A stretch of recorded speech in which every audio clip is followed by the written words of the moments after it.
Hey everyone, have you ever wondered about God, the Almighty God, about the fact that He can change His mind? Have you ever pondered about the fact that God became a man and God does not exist in time? Today we're going to be looking at interesting and fascinating aspects of the Almighty God.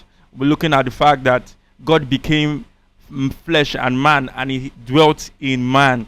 So I want you to stay tuned and stick around as we're going to be sharing from the scripture various aspects of God's nature, and it's going to be interesting. Stay tuned. I'll be right back. Hey, so firstly, let's talk about God changing His mind. Does God change His mind? It's a question that's worth pondering about. You know, a lot of people have talked about the fact that God cannot lie, so He cannot change His mind. I think God can change His mind, but His intentions towards us always remain the same. Through various stories in the Bible, we see the story of Jonah where God repented because the people of Nineveh repented of their evil. God changed His mind about them, and Jonah was kind of angry about that. So God can change His mind about you. Now, this is to say that a lot of times we determine what happens to us. God wants the best for us. He loves all His creation. He created us. He wants the best for us. But we determine what happens to us by our actions, by taking responsibility for our actions. So you just saying because God had said something that is going to happen just like that, your destiny is in your hands. So God can change His mind. We see God changing His mind about King Hezekiah. When God told him he was about to die, he turned and prayed to God. So God can change His mind about you. He can change His mind about your situation. He can change His mind about what you're going through. All right, so let's go into the next part. Yay. So God does not exist in time. Now, this is a very critical fact that we must consider. The Bible says in Psalm 90 and verse 4 that a day is like 1,000 years in the time of the Lord.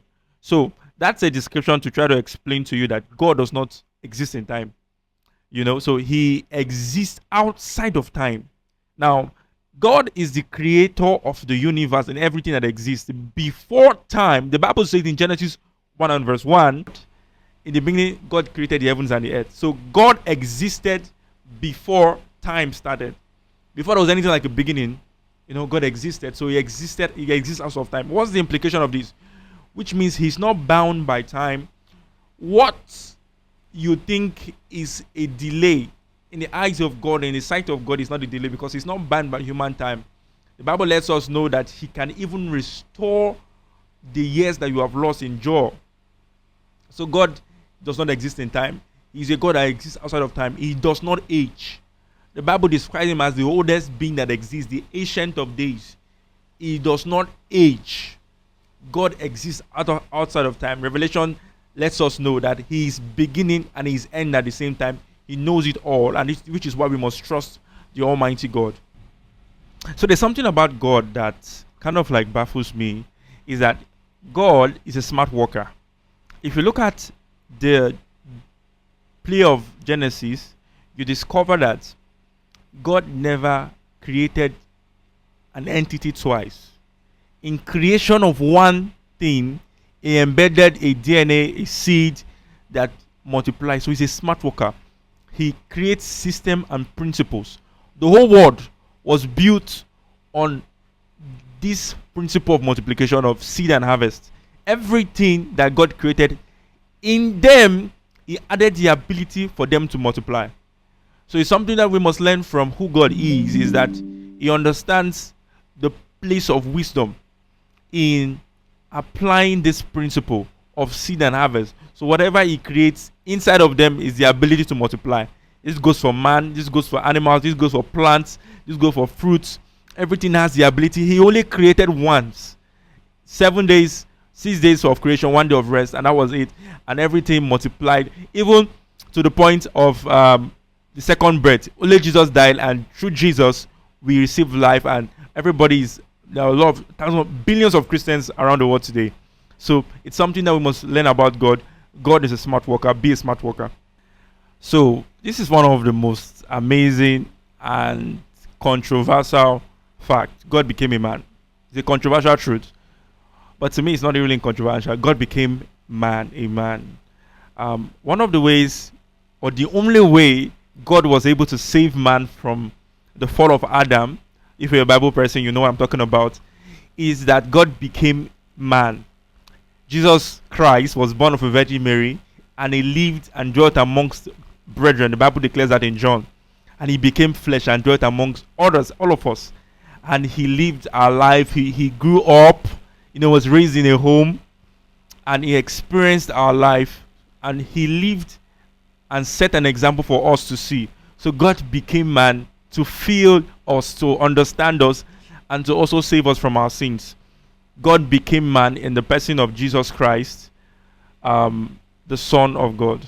So there's a lot of historical proofs to this, to what I'm saying. I'm not just saying things from my head. There's evidence right there in Jerusalem, in Israel, of all the things I've just said right now.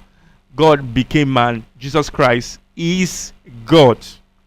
All right, let's go to the next.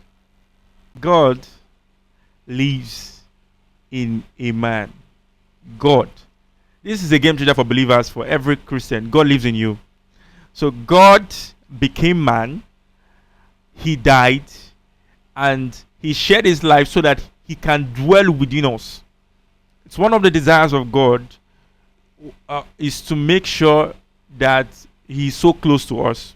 Some of the challenges they experienced in the Old Testament was that man was finding it difficult to obey God's laws, to follow him, to listen to his commandments.